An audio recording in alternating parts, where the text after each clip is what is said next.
actually go outside in these things? What would you prefer? Yellow spandex? Yes, actually, but we're not here to talk about those X-Men today. The Fox X-Men movies spanned a whopping 13 movies that were released over 20 years. During those 20 years, each film varied in quality, ultimately ending in a mixed bag of a franchise. While films like Logan or X2 are regarded as fan favorites, those such as The Last Stand or Dark Phoenix would be regarded as some of the worst superhero movies to date. This ultimately left many fans not too sad when Disney canceled the franchise after their purchase of Fox in 2019. However, one thing was lost during this cancellation and reboot.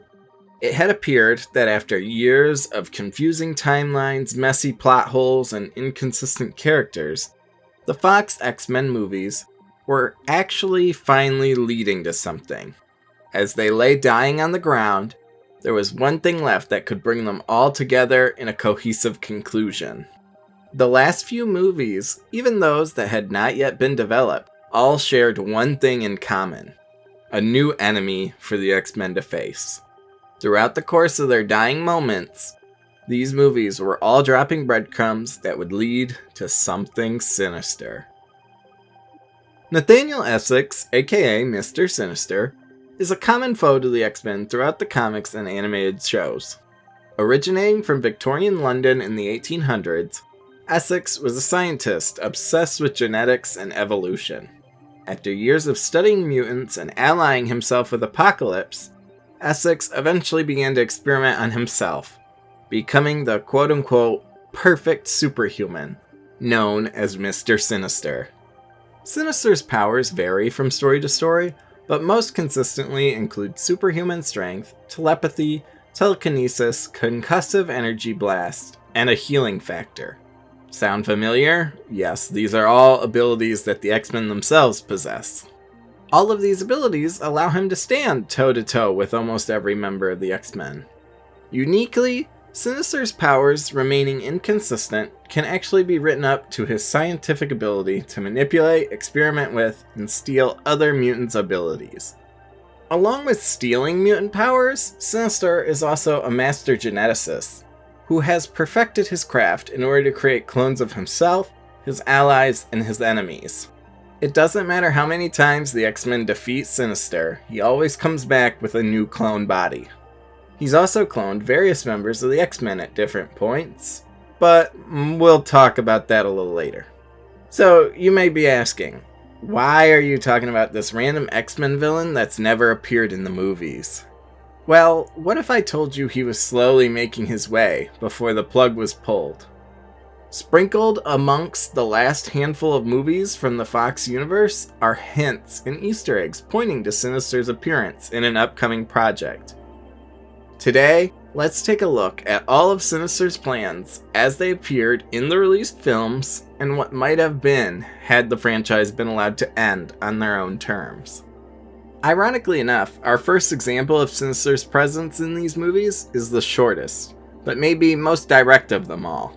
2016's X-Men Apocalypse features the team going up against the titular villain in the 1980s, during which we see a detour from some of our most famous X-Men as they escape Alkali Lake with the help of a recently adamantium-covered Wolverine, currently known as Weapon X. Long story short, the X-Men defeat Apocalypse, and we're gonna fast forward to the post-credits scene. We find ourselves in the aftermath of Logan's escape from Alkali Lake, where a mysterious organization is cleaning up the carnage. During this cleanup, several men in suits access the lab where Logan was being held. Here they collect the DNA of various mutants, including Logan's, and store them in a suitcase labeled Essex Corp. This was a well-done Easter egg, and a good introduction to the X-Men's next big bad. For viewers who know nothing about the X-Men, this is just some shady organization coming to collect what they can on mutants. But for the fans who knew Essex's true identity, they knew this is perfectly in line with his long history of mutant experimentation and cloning. I personally find it akin to Thanos being shown at the end of 2012's Avengers. Would Sinister necessarily show up in the next project? Probably not, but fans would know he's lurking in the shadows. And ultimately, this scene is also clearly a setup for the next film in the franchise, Logan. Set in a potentially alternate universe, the timelines have never been clear in this universe, Logan follows the titular hero as he must escort a young X-23 named Laura and an ailing Charles Xavier across America to safety. As the mystery around Laura's origin unfolds, we see that Sinister was heavily involved, even if he never directly appears in the film. For starters, we learn that Laura comes from a company conducting quote-unquote cancer research, known as Alkali Transigen. If it wasn't clear, they're actually operating on and conducting research on mutants. You may also notice that Alkali Transigen shares its name with the facility where Logan was turned into the adamantium-infused man we know today. That facility was of course raided and or purchased by Sinister at the end of Apocalypse, pointing to the fact that Alkali Transigen is actually a subsidiary of Essex Corp. Operating in the shadows and using different aliases and companies is very much so within Sinister's usual MO. Why put himself out in front and at risk when others can do it for him and he reaps the benefits? So what exactly are they doing at Alkali Transigen? Well, in the film we're informed from Gabriella, Laura/X-23's caretaker, that they are in fact creating mutants. They do so by paying off women who possibly carry the X gene to birth these children. They don't treat these children as living human beings, instead viewing them as things with patents and copyrights, referred to as R&D gone bad, something Sinister is all too familiar with. In both the comics and the animated series, he constantly refers to his cloned creations as just that, his creations, his scientific experiments. Additionally, we learn that these children are being trained to serve as soldiers and assassins for Transgen. This is of course right on Sinister's MO, as he is known for recruiting mutants to his cause for the extra muscle. Two of these teams that are the most well remembered are the Marauders from the comics and his Nasty Boys from the show. I know the name is crazy, but that's what they went with. These two teams served under Sinister, conducting assassinations, kidnappings, and whatever other mischief Sinister instructed them to carry out. Sinister is also very well known for his tendency to clone both himself and others, most often other members of the X-Men. One of the most famous is his clone of Jean Grey named Madeline Pryor. Luckily for us, there are in fact two clones of Logan in this movie. Logan slowly learns that Laura, referred to as X-23 by Alkali, is actually his biological child, created using the DNA taken at the end of Apocalypse. I've connected the two dots. You didn't connect shit, but I've connected them. On top of that, there's the evil clone of Logan that appears in the third act, X-24. Sinister really has made all that genetic material from Alkali Lake go a long way. Finally, the last thing about Logan that I want to mention that will come up again later in this video. In the third act, we're introduced to Transgen's mutant growth hormone serum. What a mouthful. This serum, when injected into a mutant, enhances their abilities, making their attacks stronger, making them faster, and leaving them nearly invincible with an increased healing factor. Sinister is constantly experimenting with mutant DNA, trying to create the quote-unquote perfect mutant, or improve his own abilities and physicality. It would make sense that he would create a serum that makes mutants stronger and enhances their abilities. However, as we'll see later, this serum may not actually be his own design. Deadpool 2, as the name implies, is the sequel to 2016's Deadpool, starring Ryan Reynolds. Here, the Merc with a Mouth finds himself having to defend a young mutant from time-traveling Cable. Strangely enough, it also has a handful of references to Sinister and the Essex Corp, even if they don't really make sense. First and foremost, as I mentioned, Cable is the semi-antagonist of the first two acts of this movie. For those that are unfamiliar with Cable, he's a time-traveling mutant from the future, often associated with Apocalypse. Most often, he travels back in time to stop the X-Men from messing up the future where he lives. He's actually the future son of Scott Summers and Madeline Pryor, the clone of Jean Grey I mentioned earlier, which was created by Sinister. So right from the bat, Sinister is involved in Cable's initial conception. Cable is one of his experiments in his attempt to create the perfect mutant, thinking that Jean and Scott's DNA would create this perfect mutant. Additionally, in some adaptations, Sinister is the one that infects Cable with the techno-organic virus that turns him into the half-cyborg that we see in the movie. All that said, strangely enough, Cable doesn't acknowledge any of the other Sinister elements in the movie. This is clearly a very surface-level version of the character that I can't help but wonder if it would have eventually been expanded upon in future movies. So what else does this movie have related to Sinister besides the shallow version of Cable we see here? Well, actually, a large portion of the film's plot revolves around the Essex House for Mutant Rehabilitation. Here, mutant orphans are tortured and taught that humankind is the superior race, a purity facility as they call it. Now, if that sounds odd to you, that's because it is. You see, while not born a mutant, Sinister is obsessed with Darwinism and the study of evolution, believing mutants are the next step. He's always looking to improve and push mutant kind forward for his own research and purposes. So, even though his name is on the building, it's very out of character for Nathaniel to have an entire facility where they torture and teach students to repress their mutant abilities. Arguably, it's the opposite of the facility we saw in Logan. If anything, this facility reminds me more of the Friends of Humanity than Mister Sinister.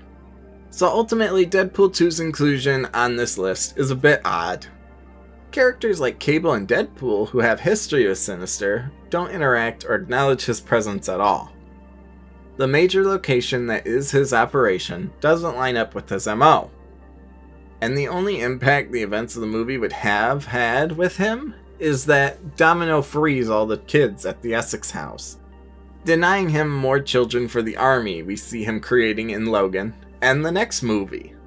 The New Mutants, the anticlimactic impromptu finale to the 20-year X-Men saga, is arguably the movie with the heaviest involvement from Sinister. Despite him never physically appearing, here we follow 5 teenage mutants as they learn to control their mutant abilities in a secret hidden facility, and you'll never guess who's behind it. For the entire film, we find ourselves in the mysterious Millbury Hospital, run by Dr. Reyes. With locks or bars on every door and window and a giant force field around the property line, there's no escape. Around the entire facility are also cameras which constantly monitor the mutants and even track their abilities. A technology that would seem beneficial to someone who's constantly researching mutants. At the start of the film, the owner of the facility is kept ambiguous. The teens are told they're at a facility for gifted students, and that if they pass the test here, they'll be sent to a better facility to further refine their abilities. Dr. Reyes even tells Danny, "The man I work for has a way of discovering new mutants." Obviously, the teens are supposed to think they've been recruited by the X-Men. This must be some kind of training facility, and the man who found them is Charles Xavier using Cerebro. Unfortunately for them, we all know that the man running this facility is none other than Nathaniel Essex. Throughout the film, we see Essex deliver directions to Reyes through the computer system, labeled perfectly with his signature forehead diamond. We love a supervillain with branding. Speaking of that branding, eagle-eyed viewers will also notice that Dr. Reyes is wearing Sinister's diamond on her lapel, another hint that this facility is definitely not run by the X-Men. So you might be wondering, what are they doing at this facility?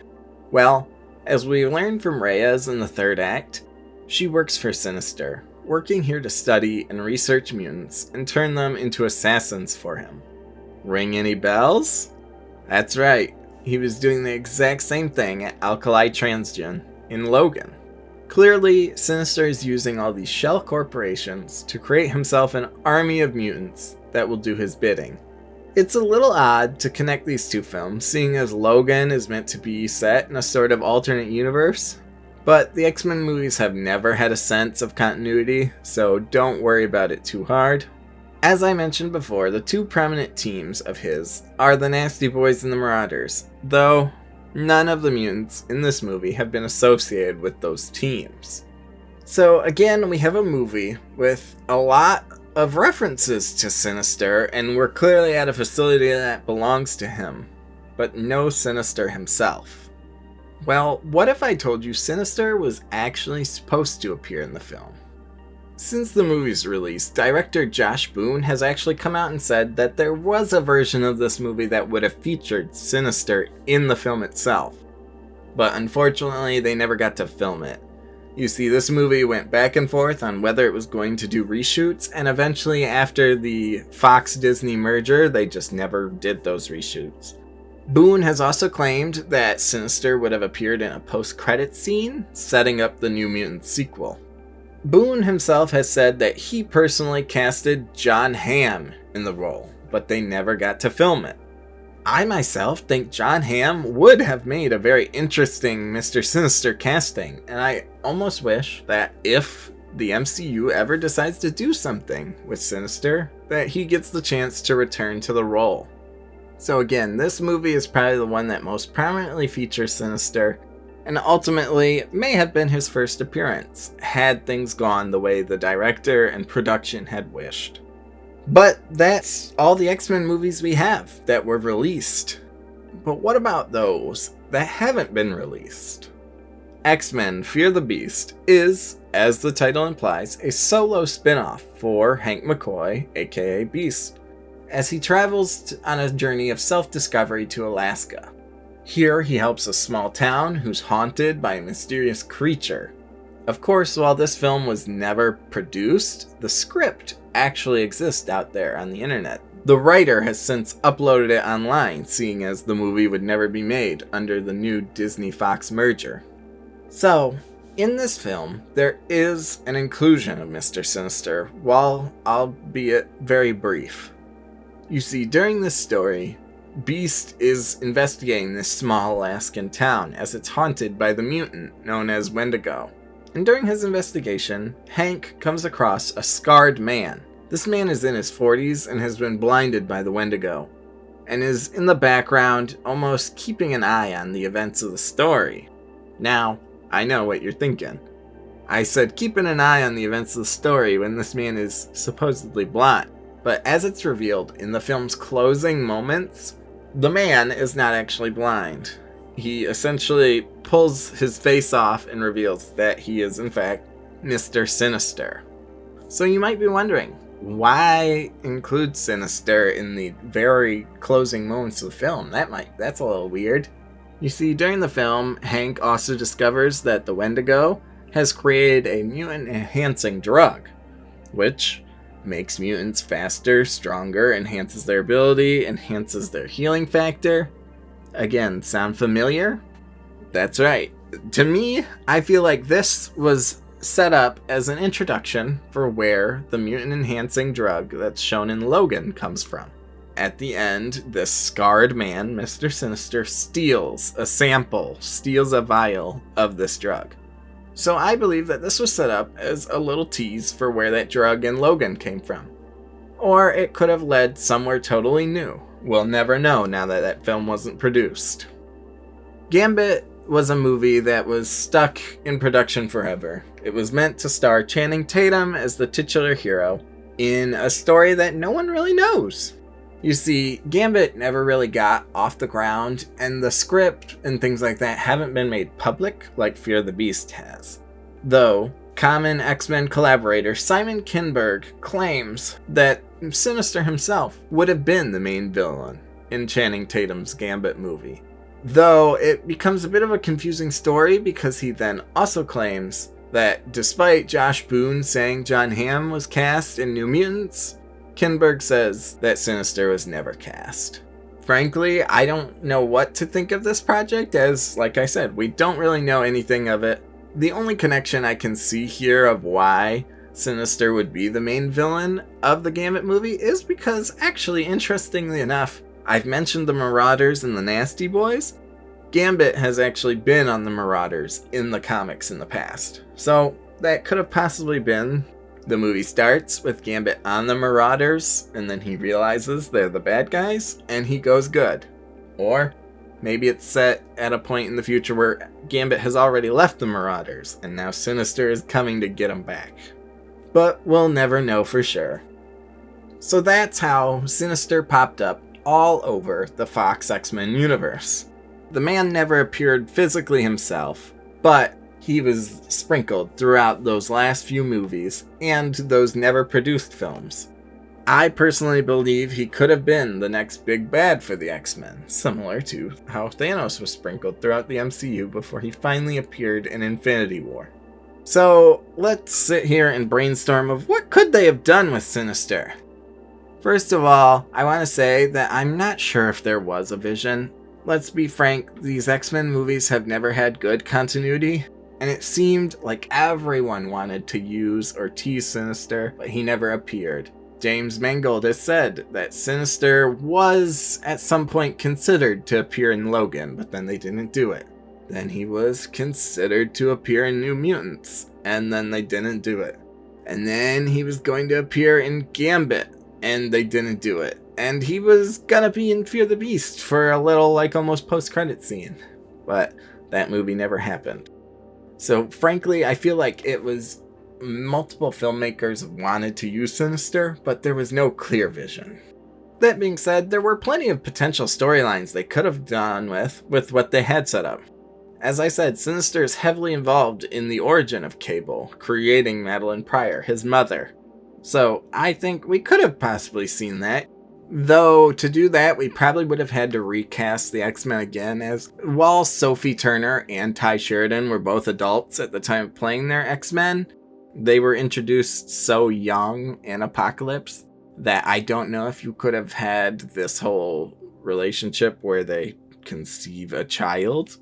But I could see a version where, spoiler alert for Dark Phoenix, but Jean explodes at the end. She becomes the Phoenix. And that's where you have Madeline Pryor, the clone of Jean Grey, show up at the X-Mansion. She's confused, Scott, I need your help. They fall in love. And then in the third act of that movie, or in the next movie, it's revealed that she's Madeline Pryor, and this is all a plot by Sinister. They could have also done something with the Nasty Boys / the Marauders. Like I said, we see twice now in both Logan and New Mutants that Sinister was creating his little mutant army, assumedly to become the Nasty Boys or the Marauders.